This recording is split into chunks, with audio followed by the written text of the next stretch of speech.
O trabalho análogo à escravidão é um problema econômico-social que atualmente atinge em torno de 27 milhões de pessoas ao redor do mundo. Entretanto, há muitas diferenças entre o entendimento de escravidão no século XIX e o que se entende agora por trabalho análogo. Dentre elas, a principal seria o fato de que não se refere a pessoas que são presas contra sua vontade, mas sim pessoas que, em busca de uma melhor qualidade de vida, acabam à mercê de um empregador que as explora por se encontrarem em situações vulneráveis. Na China, existe uma estimativa de que 3,2 milhões de pessoas, de acordo com uma informação da Fundação Walk Free, se encontram nessa situação.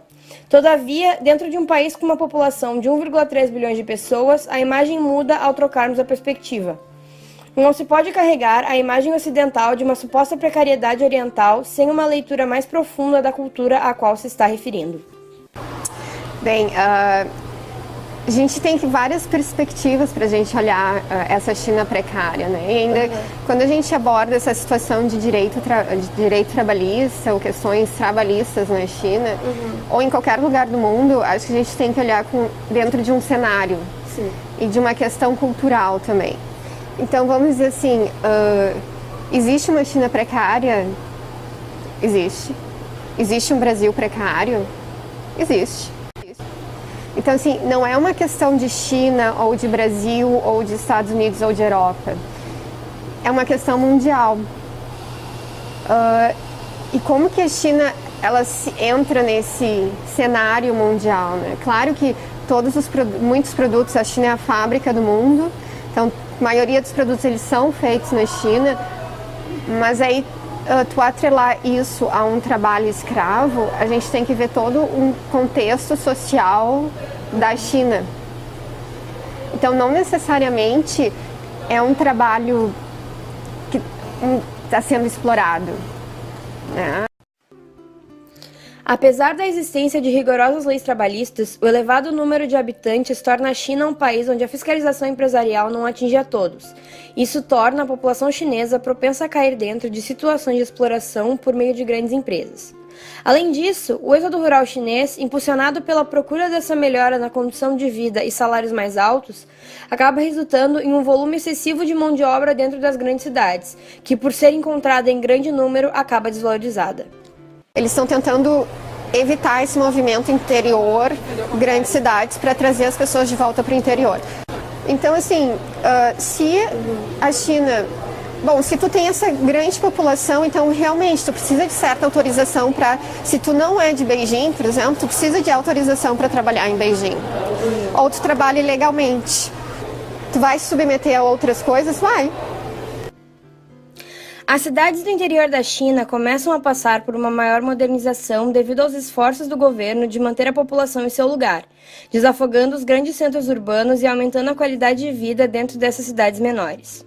A melhora do transporte nacional e o aumento do número de cidades que podem ser consideradas como urbanas, por exemplo, resultaram na diminuição do número de pessoas na linha da pobreza chinesa, o que garantiu uma maior evolução econômica para o país. Consequentemente, isso criou um grande impacto socioeconômico dentro do país asiático. Contudo, o problema não se encontra centrado na falta de legislação. A China, ela tem legislações trabalhistas, tão rigorosas quanto legislações brasileiras. Então, eles têm direito a férias, eles têm direito a previdência, seguro-desemprego, então tudo isso, contrato escrito, justiça que atende, especializada em direitos trabalhistas. A China hoje tem mediação e arbitragem para o direito trabalhista, que o Brasil não tem. Então, assim, existem diversas questões jurídicas que asseguram o trabalhador. Mas quando a gente fala em exploração de trabalho, nem sempre ela está vinculada com a existência ou não de uma legislação. Então, esse é o que está entre a lei e a realidade. É muita diferença, existe um abismo. E é isso que causa, às vezes, essa exploração de trabalho e quanto que as pessoas se submetem a isso.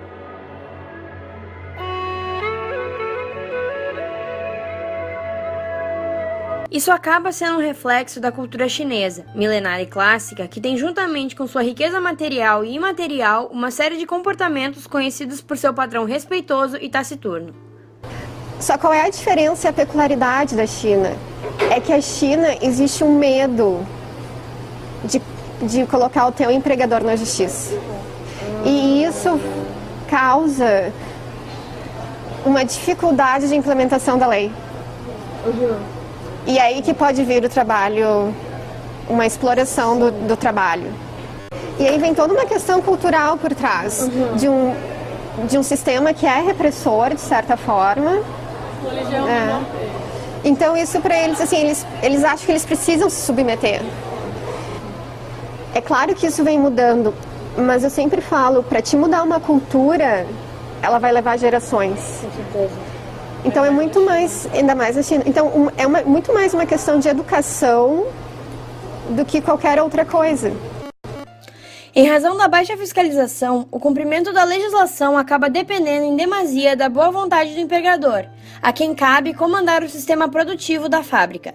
E aí entra muito isso, o quanto que a empresa ela está disponível, ela está não é aberta a cumprir a legislação. E aí vocês vão me dizer, a legislação na China ela não é acessível para todo mundo. Não, ela é. Ela está publicada nos sites, qualquer um de nós pode ter acesso à legislação. É o preço que fala mais alto. Sim. E o produto final. Então, assim, se o produto final tá bom, se eles conseguem produzir e eu consigo um bom preço, é o que importa. E aí entra a responsabilidade da empresa. Então, a empresa ela precisa ser responsável. E não é uma responsabilidade só da China, por isso que eu falo de novo. No mundo globalizado, a responsabilidade não é só do país que produz. Se eu for falar com o empresário vai dizer assim, mas é que o consumidor tem que me demandar. O consumidor tem que pagar mais caro. Porque se ele não me pagar mais caro, não vale a pena. Eu não vou conseguir ganhar. Cada parte vai colocando responsabilidade em outra parte, sendo que todos nós somos responsáveis, em certo grau e em certo nível. Ao passo que a mudança dos hábitos de consumo de uma pessoa não alteraria, em escala global, o comportamento das grandes empresas que fomentam o trabalho não digno, a conscientização popular acarretaria em uma diminuição das vendas de produtos, o que viria a gerar uma possível resposta dessas instituições. Além disso, vale ressaltar a atuação de organizações não governamentais nessas situações, como a Walk Free Foundation, que podem vir a exercer o papel de denunciadoras de situações onde há uma violação dos direitos humanos em casos de exploração de trabalho. Então, quando a gente faz uma abordagem de globalização e direitos trabalhistas, eu acho que a gente tem que ver todo esse contexto.